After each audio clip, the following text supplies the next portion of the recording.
Welcome to Conversate, our podcast where we engage in conversation. And on this week's episode, Aaron, and Kevin are talking about finding peace in our relationships in the way of Jesus, which leads us to forgiveness, which is something that as Christians we talk about all the time. We hear about forgiveness, but how many of us are actually putting it into practice? Well, we're going to get practical here today. And as always, it is our goal that you will hear something in this conversation and go start another conversation. And maybe more so than just start a conversation with this one. Well, we really encourage you to go and put into practice the forgiveness that Jesus offers you.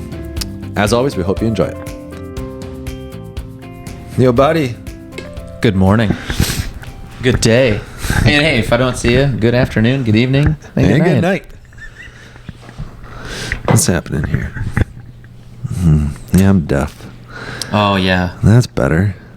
We adjusted for Marcus last week. Oh, yeah, he was way quieter. Was he? Wait, there we go. Let's make that better and this better. Get it just where you like? Yeah. Nice, dude. Yeah. Nice. Hey, we hope for you folks tuning in right now, it's right where you like. If it's not, adjust your volume settings. Would be our recommendation. And what you probably don't like, for those of you viewing, is the color coordination of Kevin and I on this couch here today. I think it's rather lovely. You know what? Sometimes I get a little feedback, and this is why we're working on the new studio. Oh, man, I can't wait for that thing, baby. But that, we got a brown couch and a brown picture. Every once in a while people are like, pop it up a little bit, get some color in it. But see, we keep with a neutral background so that we can add flair on our clothing, right? Because if we had flair in the back, then we'd have to go with neutral clothing, and that's boring. That's right. We prefer for us to be the ones that bring the pop. Yeah. We want all the attention on us. Or at least our shirts. Yeah. Well, I haven't worn this shirt in months and months and months, and this morning I was like, I'm going to wear this colorful shirt. I was going to ask you, so like when it comes to your clothing, like are you seasonal with it? No. Or is it sort of like anything goes anytime, doesn't matter? It's more based on like weather. Yeah, weather. Yeah. Oh, like yeah, for sure. Heat cooling. Okay. Because I don't have enough shirts to care. I would agree with that statement. And I don't know if I do, but I do, like, I don't know if, I guess I care. I care to some degree, insofar as there are certain shirts that I just won't wear out of the season I feel like they belong. This is one of them. I consider this a fall shirt. I don't know if it feels fall to you, but when I look at it, I think, that seems like a fall shirt. Nice. Yeah. I pretty much only have fall shirts, and then everything else is it's kind of like a 3-season room. The rest of my wardrobe's a three-season wardrobe. Okay. I don't even know what that means. I don't either. Either way, if you're just listening, Kevin and I are wearing some bright colors, and we didn't coordinate, and they clash. Yep. And that's the end of the story. There you go. Yeah, please, what I would ask for you viewers is, please forgive us. Or, that's a little quick on the transition, or tell us how much you appreciate the color. Oh, yeah, that'd be nice. Yeah. Wait, would it be acceptable? Here's a legitimate question. Would it be acceptable for them to talk about how much they appreciated the color of our shirts at a water cooler? Is that acceptable? Yeah. Okay. Because the goal of this podcast is that they go and start another conversation with somebody else. Oh, that's right. Yes. We're there already. Hey, cue the music. It's time to fade out.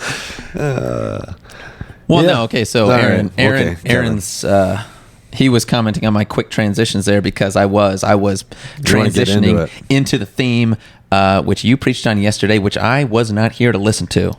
But I took advantage of our online streaming capabilities on my drive from downstate Michigan to listen to you. Wow. Yeah. That's so kind. I was getting ready to forgive you for not listening, but I guess I don't have to. Let you off the hook there, buddy. And not only did I get to listen to Aaron, I also got to listen to Marcus Huff, Director of Youth and Campus Ministry, who partook of the skit early on in your bang-up job sermon. Yep. What you want to tell the viewers what that? I've said enough. You can back up however far you want to back up. Back it up. Well, so we are, again, for those of you listening to this in 2029 on a random day, I have some questions for you, by the way, based on my sermon that's upcoming next week. No, Yeah, right.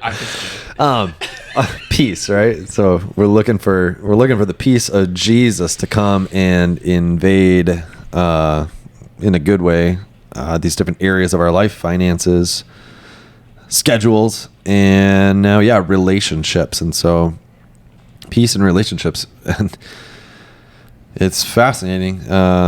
Even today, I was just talking to somebody randomly who wasn't even at our church about a conflict issue that's just hard to deal with, and prayed about it. It's like, yep, this is real. This is what we deal with, the fact that our relationships are not as they should be. Every one of them, right? Some are totally separated, filled with hatred. You don't deal with it. Some, I mean, even our best relationships, even the ones with our spouses, are still strained, in different regards, where we kind of constantly have to come back to the the forgiveness that Jesus offers and extend that to one another to grow deeper in relationship with one another. So forgiveness. So that was I guess the way we've been talking about peace in all of these different themes is that there's the problem that sin brings, the absence of peace, and then there's the way of Jesus, and then we've kind of been talking about like there are these practical things we can do, or I think you even used the word like antidote, that Jesus teaches to apply in our lives, not to guarantee that everything's going to be rosy and perfect and good, but that Jesus will actually enter into our lives and change our hearts, and bring with him his peace again. So I think I think you can be as strong as when it comes to the antidotes that Jesus gives us, like in his word, they will make for peace. And I think what you're trying to help here is understand what that means for you. Like, that doesn't mean necessarily, even as you apply the antidote Jesus gives in relationships, that every relationship you have is going to be constantly in a state of shalom. Right. Or that others will even be receptive to the antidote that Jesus brings, right? That you can practice in your other relationships. But even in those situations, while they may grieve you because of the discord that you feel, you can still rest in his peace, even in the midst of that discord. Yeah. Knowing that you have, applied the antidote, and that you're using what he offers you as well. I mean, it's not something that's like, I get it and I only use it on other people. Like, it's something that forms and changes me as well. Yeah. Well, that's what Paul says in Philippians 4:7. May the peace of God, which goes beyond your human understanding, keep your hearts and your minds in the one true faith to life everlasting. I'm missing a piece. Well, may the peace of guard. What did I say? Keep. Yeah, which is like, I think that's similar. I think I quoted the NIV. I like guard better. Yeah, me too. Yeah, that idea. Yeah, of like, it's a guard. Yeah, it's protection. It's actually a military word in the Greek. Yeah. Yep. May the peace of God guard you. Yeah. And then he goes on from there in verse 9 to even say, like, what you've heard and what you've learned, and what you've seen and heard and received in me, practice these things, and the God of peace will be with you. There you go. Right. So God's going to guard you with his peace, and it's a peace that's not of this world. And then as you practice these things, that like you'll just be in peace and be at peace, because Jesus is all around you and filling your life. Absolutely. Yeah. So there's a passive role we play in that. God is the one who's the active agent bringing us peace, but then we also have an active role to play by implementing these things that he teaches us. Yeah. That's where it moves beyond just theory, where it's like, yeah, I know that God is a God of peace, to actually like experience it, practice it. Yeah. So what is the antidote we're talking about, my man? Forgiveness. Okay. Forgiveness. Yeah. My sense would be, you heard that, listener, you heard that word, and you're like, okay, yeah, I know that, right? Well, I think so. Yeah, and that's why in the sermon I was like, I was writing I was writing a sermon about forgiveness, encouraging people to forgive one another. Yeah. And then I'm like, we talk about this so much. I think if you're a Christian person, then maybe even, I don't know, maybe even secular people talk this way. I don't know. I think that it's not as like, so you got words in Christianity like sin or justification or sanctification. I think those are the kind of words that if you're not a Christian, you're probably not using like hardly ever. Yeah. But forgiveness, I think, is one that does enter into just the cultural stream a little more, but probably from a negative, like my imagination of how it would get used would probably be like, I could never forgive him. You know what I mean? Yeah. Oh, for sure. You know, I don't know that like if you're outside of the Christian world, like if you would use the word, like if you'd ever say, I forgive you, I don't know. I wouldn't expect it. I wouldn't either. Yeah. But I also think in the cultural norm, what we desire, I think we desire people to admit their wrongs. Yep. And then we crucify them. Sure. Yeah, we renegotiate our sense of who they are based on what they've exhibited. Like now they have a new identity in my mind, in my heart, because of what they've done, and that's very different from forgiveness. Yeah. So as I was writing this message, I was like, I don't need to just explain this or teach this again. I was like, I think like demonstrating it, seeing it in a different kind of way makes it maybe a little more real. So yeah. So you were out of town, but I wouldn't have chosen you anyways to help. I need to work on my we would have done drama. We would have at least done audition. You would have taken it too far. As soon as I was speaking in like old Shakespearean, like Kevin, I'm trying to help people understand right now. My kids were practicing accents this morning at breakfast. Even Ari, 3-year-old, I don't know what his accent was, but it was not his normal voice. He was speaking like this.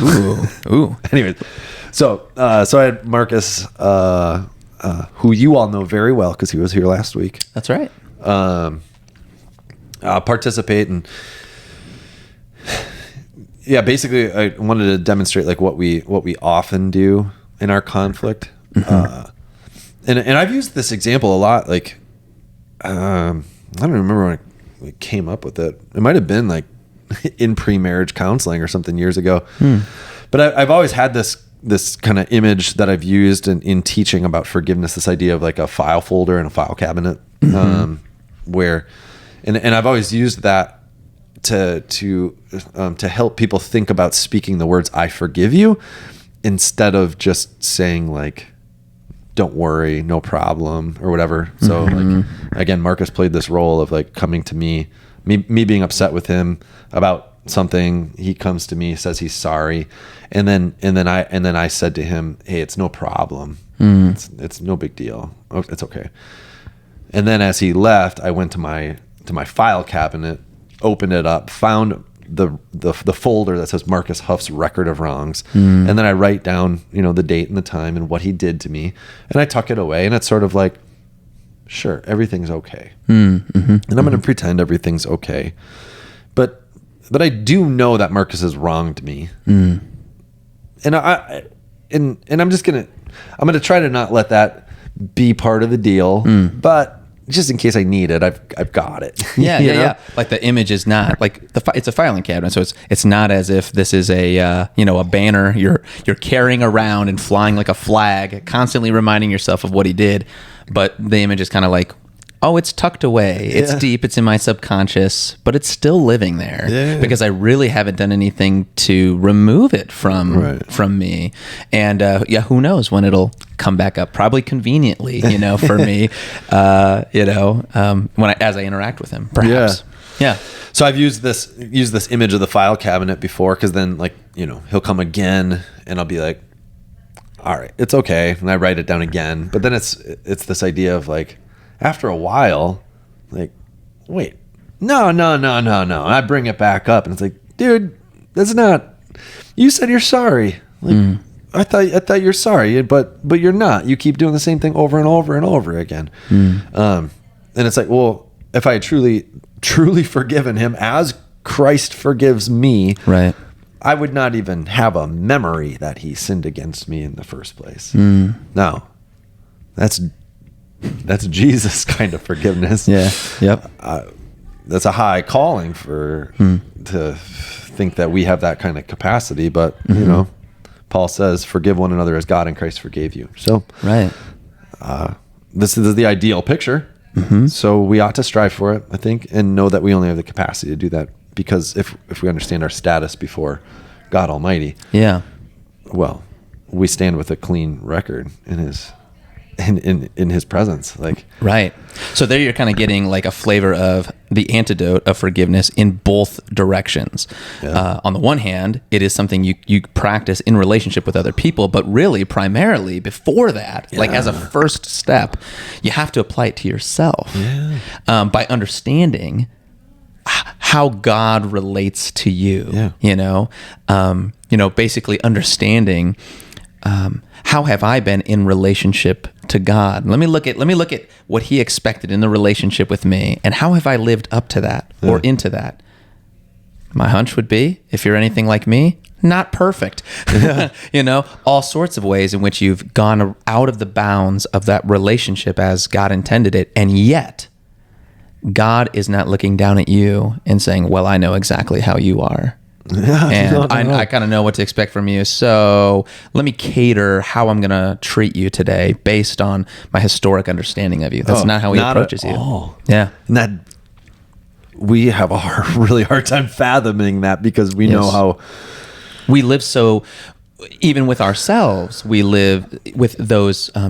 You could almost imagine having a file folder of yourself in that same filing cabinet. But you don't have to. No, you don't have to. This is the point. Yes. This is, again, we're painting the picture of what we normally do, but the way of Jesus says that really has no place. So maybe talk about that. Like, what is so this filing cabinet sort of exists, but what does it look like then to walk in forgiveness? Well, let me say we added another element. So I've talked about this file cabinet thing in the past, but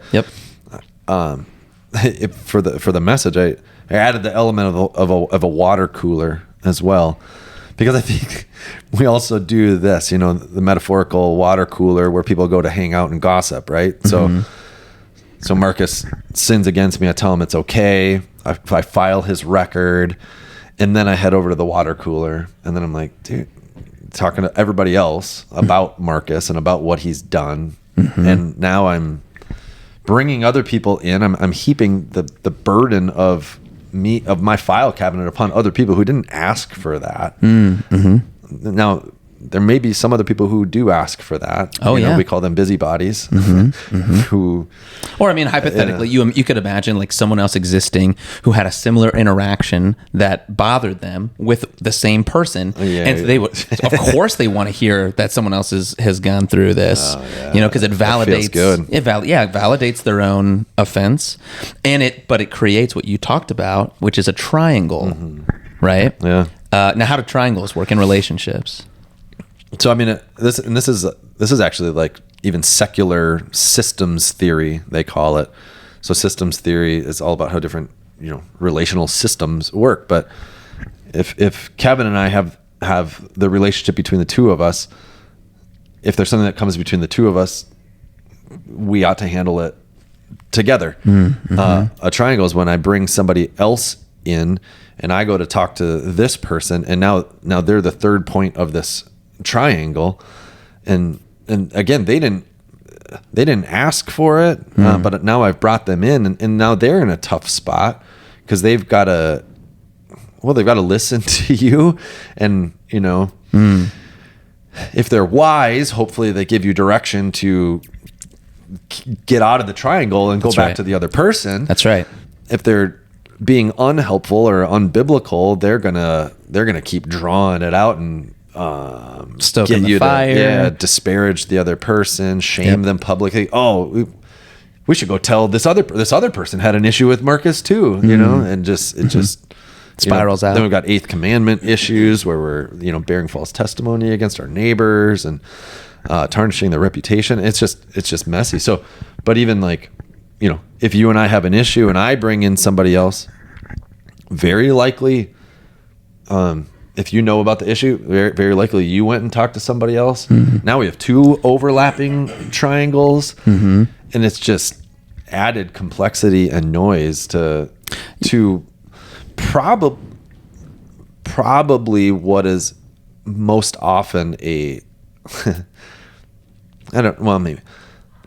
a lot of times the conflicts that we do this with are relatively simple things. Now there are complicated conflicts, if you're talking about like an abusive relationship or something like that's complicated stuff. But if we're talking about like a relationship of friendship or family where it's like a miscommunication thing or misunderstanding, and then and it's just like it's really not that big of a thing, especially if we love one another, but nobody wants to bring it up and speak truth into the situation.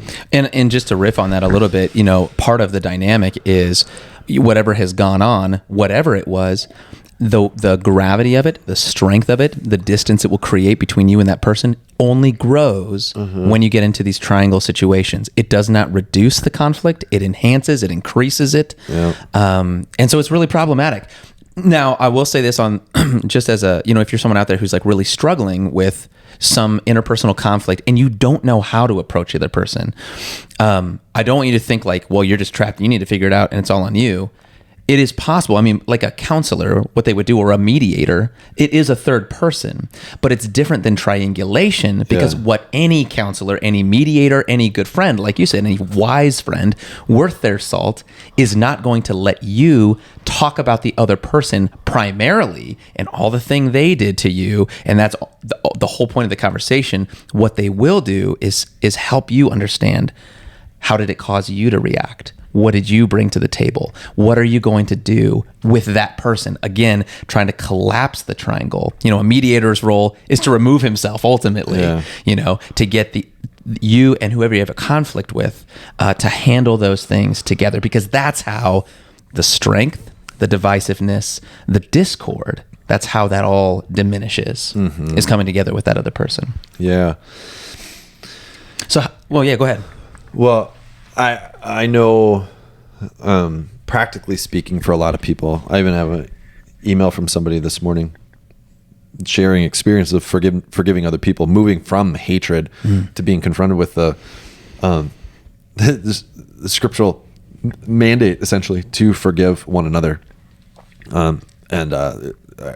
Anyways, really cool email I got this morning. But also that person expressed something that I know is experientially what happens with a lot of people, is that for whatever reason, the people who harmed us, maybe we never get the opportunity to speak to them, or maybe even if we do, they are unrepentant. Right. Yeah. In the scenario with Marcus, he was apologetic. Yeah. That's not always the case. No, not always the case. Yeah. A lot of times that's not the case. Right. And so what do we do there? And I've had this question from people many times over the years. Like, I've got this issue with somebody, and I don't know if I can bring it up. And so how do I go about forgiving them if they never like repent? Yeah. Never confess. Yeah. Yeah. And I would say, forgive them. Yeah, it's still possible to apply the antidote that Jesus gives us, even in that circumstance. And we know that because Jesus does it himself. And you can see, because that's our status before Jesus. He forgives us even before we confess our sin. You mentioned that, yeah. So this is my mentality with other people with conflict, is that I just kind of, again, I'm not perfect, but I've tried to work through this a lot in my own life, and I will be honest about that. To forgive, just to be quick and ready to forgive. So even before I bring an issue up to somebody, like if, again, in the situation of Marcus wronging me, before I even bring that up to him to see if he's going to be repentant, I've already forgiven him in my heart. Right. So it's something you can practice before you even have the conversation. Yeah. And that's I would say or suggest that's sort of using that antidote in the first sense. It's using the antidote of forgiveness on my own heart. Yeah. Instead of what comes naturally to us is I almost can't stop the videotape from replaying the episode that happened. It just keeps coming and coming. And what I need to do is I need to own that whatever happened, it hurt me. Yeah. And it's making me feel things. And then I'm going to be honest about that and own those as I go to God and say, but how can I hold those feelings against him? Right. Because of what you have done for me, right? So it's like you remind yourself, you draw yourself back into the forgiveness of God, because otherwise, if all you let happen in that space in between the incident and talking to them, if all that's happened is a sort of you've got the punching bag with their face on it, and that's all you've done in the gap. Yeah. That's not going to set you up well to go into that conversation and offer forgiveness. Oh, not at all. Right. If you go in waiting for them to do some heartfelt, full-fledged apology that's you think it's going to erase the hurt and all the stuff you've been stewing about, it's never going to. Right. The only thing that will is Jesus at work in your heart. Right. And that's maybe important to recognize too, that in any of these situations, there's a debt, if you will. Like there's damage done that someone has to pay for. Yeah. And the question is, who's going to pay for it? Do you make the other person make up for it? Which, by the way, is not forgiveness. Right. This is why if you ever use the phrase, oh, they got to earn my forgiveness, you're not giving them forgiveness. Right. Because the point is, it's not earned. Right. That would be like saying, again, think of your status before God. That would be like God saying to you, earn your forgiveness. That's right. You can't. That's right. And this is why, this is actually why, like the cross can be hard for some people to understand. It's sort of like, why did Jesus, what a weird demonstration of love. What, he had to like go get himself killed to show that he loved us? No, what he was doing was he was taking the debt. He was taking the damage that we had caused, right? All of us, all humanity, universally.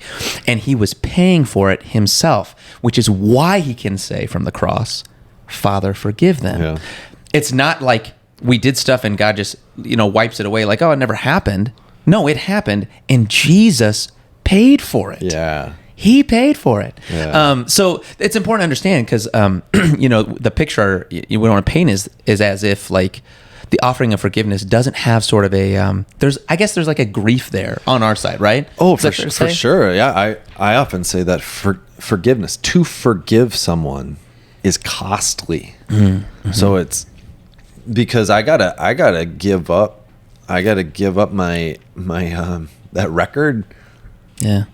I got to give up that feeling that I get of revenge when I go to the water cooler to speak about that person. It gives me that like dopamine hit of rage, Mm-hmm. Yeah. It's like, I got to give that up. And then I have to go the way of the cross. So I've been hurt. See, this is the hard thing. Like if somebody sins against me, I've been hurt. To forgive, to even bring that up to you means that I need to like lean into that and admit that and kind of make myself vulnerable to the person who hurt me. Right. And then to forgive them means that I'm giving up all the ammunition that I could use to guard and protect myself. Right. And I've got nothing left, and I guess in some ways I make myself vulnerable to even get hurt again, to be sinned against in the same way. That's right. Yep. It's like, yeah, that's costly. That's hard. Mm-hmm. Again, to forgive you, it cost Jesus his life. Right. So, yeah, the way of the cross is laying down all of that stuff and giving it up, giving it to Jesus, right? I mean, I think I said it in the sermon. I thought about like physically demonstrating it. I mean, I literally carried the water cooler and the file cabinet and placed them, up on the chancel area in preparation for that. It's awkward to carry those things. It's kind of heavy. Yeah. If you think about my relationships with people, and that's what I wanted people to do, to think of somebody that they've got an issue with. Yeah. And to think, do I have a water cooler with that person? Like, are there triangles that I'm bringing other people in? And do I have a file cabinet with them? And to picture, like, in every relationship I have that I have a strained relationship, I'm carrying around a water cooler and a file cabinet. That is annoying. That is heavy. That is a burden. Yes. Why am I doing that? That is dumb. And I love that you're taking us here because, we've kind of explored, like, anyone listening to everything we've said up to this point, it would be fair, I think, for them to say, okay, wait a minute. You guys started this conversation talking about peace that forgiveness is supposed to bring, this antidote. And all I'm hearing is it's going to sort of like rip you in two. It's going to be hard. It's going to hurt. What is this peace you're talking about? But now you've transitioned into, but yes, there is this death that sort of comes, a mini death, you might say, with forgiveness. But just as with so many things in Christianity, there's this new life that emerges. So let's talk about, or help us understand, what is the peace that comes from this act of forgiveness? Like, what does that look like? And you've sort of started by sharing what it looks like when you haven't, which is a good place to start. So again, I mean, if we haven't been clear, peace, the peace of Jesus does not mean like, everything's just kind of okay because I haven't dealt with anything, so I don't have to deal with it. So therefore, I have peace. Yeah, that's not peace. Not the absence of like difficult or frustrating circumstances. Yeah. No. Like even if you're not carrying around your file cabinet, if you've got it tucked away in your basement, you still got it. It's still part of your life, and you might go open it up someday and be like, oh right, I'm holding all that. Anyway, so. Peace is not just sweeping it under the rug. Like, peace actually means like restoration, getting like things are as they ought to be. Like, the biblical word of reconciliation, like repairing what's been broken. This is all part of the deal. That's what peace is. So until we forgive somebody, there's distance in the relationship. And probably ultimately, if I withhold forgiveness from somebody, I probably also got a distance in my relationship with God. Undoubtedly. Yeah. I mean, Jesus is absolutely clear about this in a number of places, including the Lord's Prayer. Yeah. Right? His commentary on the Lord's Prayer, the only petition he gives us a commentary on is that Luke's gospel? One of the two, Matthew or Luke, he says, "For if you do not forgive others, God will not forgive you." I mean, that's strong. Yeah. Yeah. So, if I'm withholding forgiveness, then all my relationships are strained, and so to forgive is actually freedom. It's freedom for you. I release you from the from the prison that I've put you in as somebody who's sinned against me. Right. But then I'm also freed of the burden of that file cabinet and that water cooler. And then ideally, in the most ideal situation, you and I are better for it. Yes.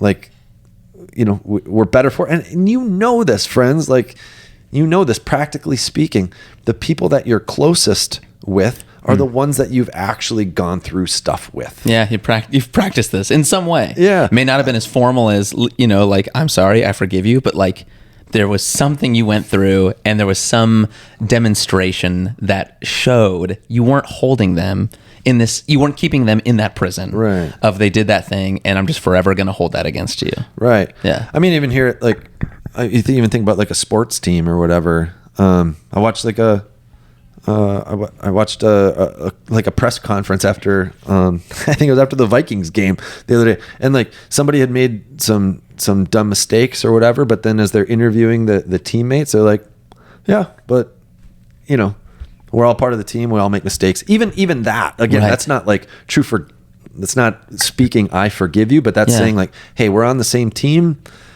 We might say something hard to each other, like, hey, you missed the tackle, you dropped the ball. don't do that again. Right. Let's work on our fundamentals and fix it. But because we're on the team together, we can do that. And having that hard conversation actually makes us a better team, right? Exactly. Yeah, and they're not holding him in that prison of like, well, that's just what he does. Yeah. That's, you know, I mean, that would be the other press. Yeah. In the press conference in the alternative universe, like, yeah, what'd you expect?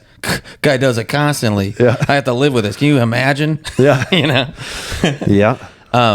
Yeah. So, and I really like this. This is really interesting, I think. Like when it comes, even the word forgiveness, like in the Greek, it is really talking about a release, like a freedom, like the image really is one of like, yeah, the prison doors opening and them walking out, right? But it's kind of this double entendre because not only is it freedom for them, but it's freedom for you. Yeah. And the best example I could think of that is, you know, this maybe hasn't happened to everyone, but probably to some degree it has, where it is someone has offended you.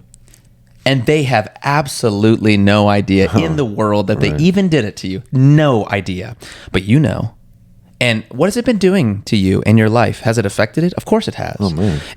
Every time you see them, it like you flash back to that thing they did. And now you're feeling emotions that really, ideally, you wouldn't feel. You wouldn't choose to feel them because they're frustrating and they sort of boil up in you. But this person's walking around like nothing ever happened because for them, they're not thinking about it. For them, nothing did happen. And so, and then sometimes we're like, and they don't even care and they don't even know. And then we get even more mad. Exactly. And the point is, they're not the one that's in the prison. You are. Yeah. But you're only in the prison because you have not forgiven them. Mm-hmm. And so forgiveness is so interesting. It becomes this opening for us to walk out of the doors of that turmoil and that discord and that frustration, and to actually walk into, freedom, peace. Now, there's a couple ways you can go around, like you can handle that. If it's someone who you're going to interact with a lot, it might make sense to say, hey, I don't know if you even remember this, but this happened and that really hurt me, to acknowledge it, to honor it. And it doesn't mean you go in saying like, and you need to say sorry to me right now. I mean, if they haven't been thinking about it or they're not even aware of it, don't expect them to jump right there. Yeah. It might take some process time on their side. And that's why practicing forgiveness ahead of that conversation is going to help. But it might be worthwhile, especially if it's something that's happened repeatedly, but they're not even aware of it. Mm-hmm. And that's why forgiveness is such like you said, you walk away better, not only in your relationship with the person, but even as individuals, because all of us have stuff that we do that we're not aware of. And it takes someone calling it out for us to even enter into this process of confession and forgiveness, but then repentance, which means, wow, I didn't realize this thing I did, it actually has like a damaging effect on others around me. You know, it's kind of a bummer to hear. Like I was living in ignorant bliss before I learned this. But, and here's where, we've talked about this, like we believe forgiveness truly can only happen by the power of God. Oh, yeah. Because like most of us would just prefer to live in that ignorant bliss, like why would I want to take on something hard? The only reason I would want to is because I'm connected to the one who took on the ultimate weight for me. Right. He's freed me. Look at how much he had to put on his shoulders so that I could walk in freedom. Yeah, I guess I can take this little burden. I can try to reorient myself. If nothing else, I can try to be aware when I do this thing again, because I probably will. If it's a habit, I can go and look at that person and say, I think I did that thing again. Is that true? And they'll be like, yeah, you did. And I'll be like, I'm sorry. You know what I mean? And there you're drawing closer in relationship. There's a connection, but it's also opening your eyes. It's expanding you as a person to be more empathetic and thoughtful. Mm-hmm. So there's all sorts of blessings that come with forgiveness. Well, yeah, and again, it is so much more freeing too. Like just to live, if you live life ready to forgive. Yes. As you've been forgiven, like like nothing anybody does or says to you can really like throw you off, like ultimately it's not because you know who you are, whose you are. Mm-hmm. And so so they do something dumb or they say something mean, just forgive them as God in Christ forgave you. Mm-hmm. Like, I don't need to carry, like, because when somebody sins against me, they're trying to heap a burden on me. Yeah. Forgiveness says, no, that's not mine. Like, it's like, this isn't, I don't have to carry that. That's not my burden. Mm-hmm. You did it. Like, I'm going to get rid of this thing. So Yeah. it's just, yeah. Well, and I think we don't talk this way so much anymore, but like, I think for a lot of history, like I'm thinking like medieval, I'm no history scholar, but like the whole idea of the mastery of the passions. Like that's sort of like an ancient way of talking about, and it was sort of like the idea of this is what it means to like be a fully realized, actualized human, is you have mastery of your passions. They're not controlling you. You're in control of them, right? Because of course, are you going to experience anger, frustration, whatever, worry, fear? Yes, you are going to experience these things, but do they overwhelm and control you, or are you able to control them? And that's what God is actually offering us when he says the peace that passes all human understanding will guard and protect you. It's guarding you from those other things coming in and then dictating how you live. I mean, this is like, it kind of connects to this, Jesus being the one who brings us freedom. You can experience freedom from anger, freedom from slander. I mean, these are things that kind of drag you in the mud. I had a professor at seminary who said it this way: unforgiveness is the poison you drink, hoping the other person will perish. And I just puts it so perfectly, because we don't often think of it that way, but it's so true. Unforgiveness will poison your relationships. And if you think about that growth thing, right? Like if someone attending to the hurt that you've done in order to walk in forgiveness, if part of that is it expands you and helps you realize things about yourself. Look, if you don't want to do that, which is easier, of course, how do you think that's going to play into your future relationships? Right. Do you imagine that that's just going to go away and it was their problem, not your problem? Well, you can test that theory. But see, this is part of it, right? God is equipping us to, I guess as Paul would say, right, live peaceably with all so far as it depends on you. See, and so it's like we have control in our relationships to live peaceably. Like forgiveness, when it's done, best case scenario, forgiveness leads to this deepening, mutual, beautiful relationship that is shalom. That's that idea of peace. Things are together as God intended. But even if the other person doesn't come to the table, and that will be a bummer, that will grieve you, especially if you have the heart of God. It grieves God that there are people who still live in animosity to him. Yeah. Yet, you can still have this shalom, this peace. And that's the whole point of our series, is like, this is for you. Absolutely. Yeah. Absolutely. Because then as you are shaped by that peace, you become a person of peace. Yep. Wherever you go, hopefully in your relationships, you know, and that as you are quick to forgive, that might hopefully change the hearts and minds of those that you interact with, as well as you give them the grace of God, and as you even proclaim your standing before Jesus to them. It can change a whole dynamic, a whole workplace, instead of, maybe you won't have water to drink because you got rid of the water cooler, and maybe you won't have any files because you got rid of the file cabinet, but you can live peaceably with one another. Or you'll be drinking that water and you'll just be saying, I saw these two beautiful shirts. And they're unbelievable. That's right. Well, I think most people just saw floating heads here. They could. The shirts were not distracting at all. That's right. They only enhance. Yeah. All right. This is a good chat. Yeah. There's nothing. There's nothing more fundamental, I think, to our Christian experience than this concept of forgiveness. And again, we talk about it all the time. Hopefully, this little different spin on it maybe helped you to see it a little more and process your own relationships and lean into the path of peace that Jesus has for you. Absolutely. All right, bud. Have a good week. Peace.